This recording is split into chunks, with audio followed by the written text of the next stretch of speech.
For comprehensive, you count body systems only, organ systems only.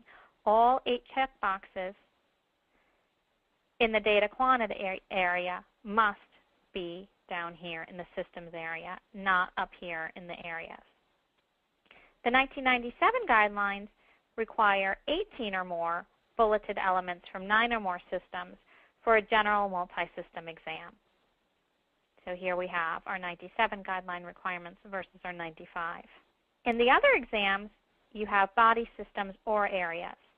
With the 1995 EM guidelines, you can have problem-focused, and then in this chart, we're showing you both the 95 guidelines as well as the 97 ones, just in a little bit different format than the previous one was. In the other exams, you can have body systems or areas. With the 1995 EM guidelines, you can have both body system area and areas counting. So in this slide, we have a little bit different setup than the other one. And really when you're going to take one of the EM exams or when you're working with your physicians on doing audits, you really want to get comfortable with whichever audit tool you select. And that's why I've shown you a few different slides with different formats. It really takes some time playing around with the different tools to see which one works best for you. That's why I said mine of preference is really the standard audit form. I think some people have thought that maybe they could improve on that in different ways. This is one of the ways that I find is helpful as far as that this combines the 97 guidelines with the 95 ones, and you see the 97 down here in parentheses. So you have both combinations. I still prefer kind of that audit tool from CMS that just shows it all there in a block and has the little check boxes. Maybe I'm preferential to check boxes. When you're deciding whether to use the 95 or the 97 EM guidelines, remember that for specialists, obtaining a higher level exam is usually easier with the 97 guidelines. These have bullet points that you can count to receive more credit for involved exams of specific systems. Generalists usually find obtaining a higher level exam easier with the 95 guidelines. In fact, the 97 guidelines were created to fill in the gap that the 95 guidelines left for specialists that often examine relatively few body systems. Therefore, obtaining higher level exams by counting body systems or areas tended to short these physicians. Now, to select an exam level in the 97 guidelines, the physician has to complete all the bullets listed in a given area to claim credit for that area. A tip: if your practice or group uses the 95 guidelines, don't think you should just ignore the 97 ones. You should still keep a copy of them around. They can help guide you in areas to count certain terms. Let's go back to our previous example of our murmur and CCE. Suppose the doctor documented edema and CCE, but not the murmur. You could count edema under cardiovascular, and clubbing and cyanosis could go to musculoskeletal. So that's why it's really important to be able to map between the different terms. And if the physician is getting credit in one area, that you can go ahead and recognize that another area might be available for credit as well.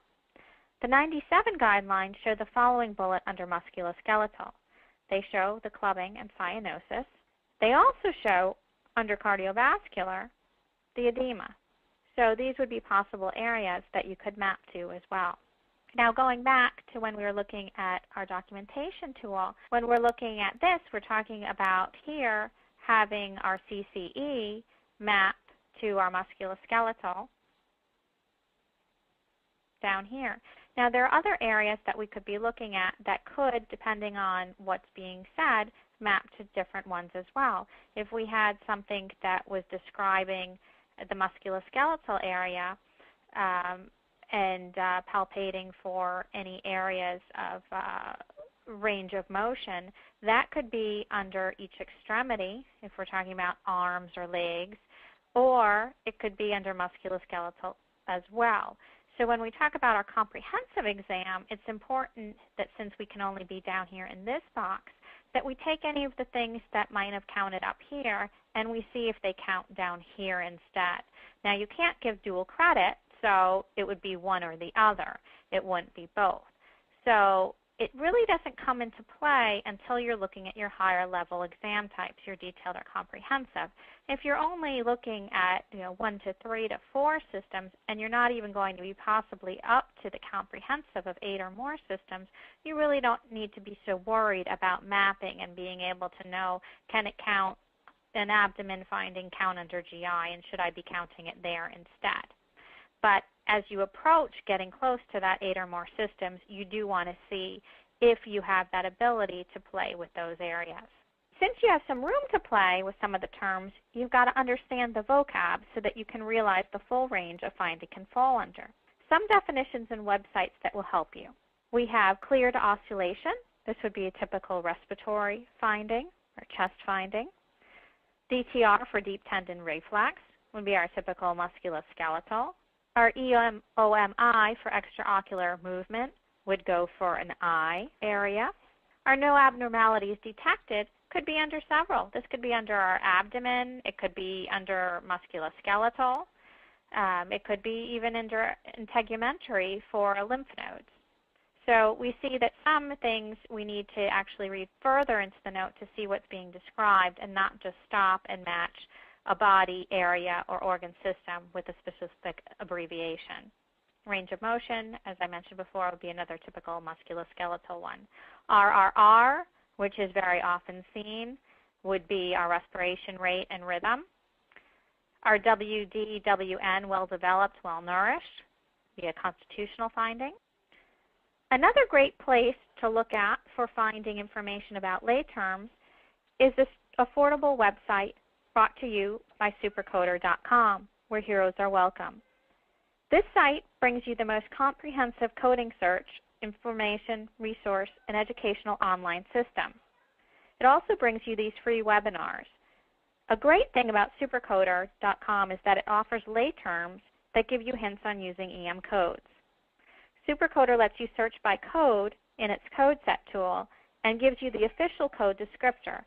Plus, in the code's lay terms section, you get helpful hints and tips that pull together information like abbreviations and EM documentation guidelines and terms, as well as auditing tools that help you get the correct code.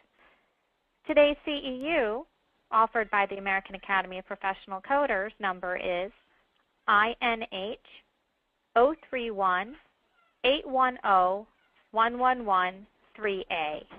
Thank you for attending our session today. I hope that it helps you to help your physicians achieve the exam level appropriately, and it helps you confidently be able to confirm the levels that they are choosing. Thank you, and please join us for April 6th final series on EM coding on medical decision making. Thank you, and have a good afternoon.